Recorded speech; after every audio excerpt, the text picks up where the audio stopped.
पहला राजा उसका 13 अध्याय में हमें यहोवा के एक व्यक्ति यानी भविष्यवक्ता और राजा यहोबाम के बीच हुई एक महत्वपूर्ण घटना के बारे में बताया गया है। राजा यहोबाम जो इज़राइल का पहला राजा था, उसने यहूदा के यरूशलेम स्थित मंदिर में आराधना करने के बजाय अपने राज्य में एक वैकल्पिक पूजा पद्धति स्थापित की। उसने बेथेल और दान नामक स्थानों पर सोने के बछड़े स्थापित किए और लोगों को वहां पूजा करने का आदेश दिया। यह परमेश्वर की दृष्टि में एक बड़ा पाप था, क्योंकि यह सच्ची उपासना से लोगों को भटका रहा था। ये हमें मिलता है पहला राजा 12 से 28 के 30 में। परमेश्वर ने इस धार्मिक भ्रष्टाचार के विरुद्ध एक संदेश देने के लिए यहूदा से एक व्यक्ति को भेजा, जिसे यहोवा का व्यक्ति कहा गया। यह भविष्यवक्ता बेथेल आया, जहां राजा यहोबाम वेदी पर बलिदान चढ़ा रहा था।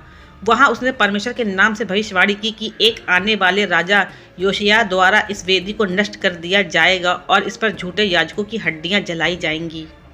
इसकी जानकारी आप पहला राजा 13 उसका 1 से 2 में देख सकते हैं।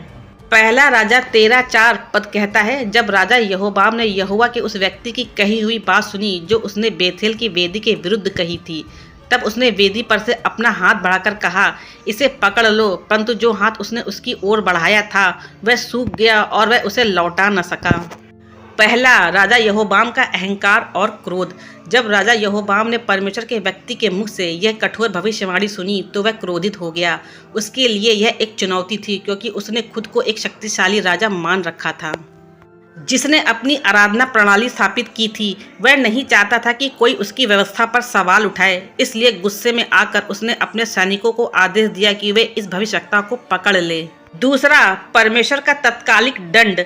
जैसे ही यहोबाम ने अपने हाथ को भविष्यवक्ता की ओर बढ़ाकर उसे पकड़ने का संकेत दिया, उसका हाथ अचानक सूख गया। इसका अर्थ यह था कि उसका हाथ लकवाग्रस्त हो गया।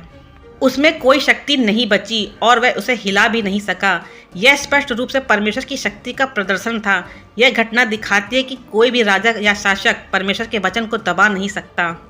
तीसरा, परमेश्वर की सर्वोच्चता। यहोबाम को यह एहसास हो गया था कि वह कितनी भी शक्ति रखता हो, लेकिन परमेश्वर की इच्छा के विरुद्ध जाने पर वह असहाय हो सकता है। उसका यह सोचना था कि वह भविष्यवक्ता को पकड़कर उसे चुप करा देगा, पूरी तरह गलत साबित हुआ। उल्टा उसी क्षण परमेश्वर ने अपनी शक्ति दिखाकर राजा को कमजोर बना दिया। चौथा, यह घटना यहोवा के व्यक्ति के अधिकार को स्थापित करती है। यहोवा के व्यक्ति की भविष्यवाणी केवल शब्दों तक सीमित नहीं रही, बल्कि उसी क्षण एक चमत्कारिक घटना के रूप में सत्य सिद्ध हो गई। इससे यह स्पष्ट हुआ कि यह भविष्यवाणी वास्तव में परमेश्वर की ओर से थी और राजा यहोबाम को इसे गंभीरता से लेना चाहिए था। इस चमत्कार के तुरंत बाद एक और घटना घटी। वेदी टूट गई और उसकी राख बिखर गई, ठीक उसी तरह जैसा यहोवा के व्यक्ति ने भविष्यवाणी की थी। अब यहोबाम, जो पहले भविष्यवक्ता को गिरफ्तार करवाना चाहता था, स्वयं ही असहाय हो गया। उसने यहोवा के व्यक्ति से विनती की कि अपने परमेश्वर यहोवा से मेरे लिए प्रार्थना कर कि मेरा हाथ फिर से ठीक हो जाए।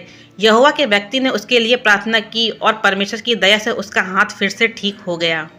इससे ये पता चलता है कि परमेश्वर के विरुद्ध जाने के गंभीर परिणाम हो सकते हैं। राजा यहोबाम ने न केवल मूर्ति पूजा को बढ़ावा दिया, बल्कि वह यहोवा के सच्चे दूत का अपमान भी करना चाहता था। उसका अहंकार और परमेश्वर की अवज्ञा उसे तत्काल दंड की ओर ले गई।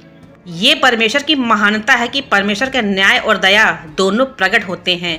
परमेश्वर ने यहोबाम को उसकी गलती का एहसास कराने के लिए उसका हाथ सुखा दिया, लेकिन जब उसने प्रार्थना करने के लिए कहा तो परमेश्वर ने दया दिखाते हुए उसे पुनः स्वस्थ कर दिया। यह घटना हमें सिखाती है कि परमेश्वर दंड देता है, लेकिन पश्चाताप करने वालों को क्षमा भी करता है। परमेश्वर की शक्ति किसी भी मनुष्य से ऊपर है। यह घटना प्रमाणित करती है कि कोई भी राजा, चाहे वह कितना भी शक्तिशाली क्यों न हो, परमेश्वर की सत्ता के सामने कुछ भी नहीं है। यहोबाम ने सोचा कि वह भविष्यवक्ता को पकड़कर रोक सकता है, लेकिन परमेश्वर ने दिखा दिया कि वास्तविक शक्ति उसी के पास है। सच्चे भविष्यवक्ताओं की भविष्यवाणी पूरी होती है। यहोवा के व्यक्ति ने जो भी भविष्यवाणी की वह पूरी हुई। राजा का हाथ सूख गया, वेदी टूट गई और राख बिखर गई। यह दर्शाता है कि जब परमेश्वर का कोई व्यक्ति उसकी आज्ञा से बोलता है तो उसकी बातें पूरी होकर रहती हैं।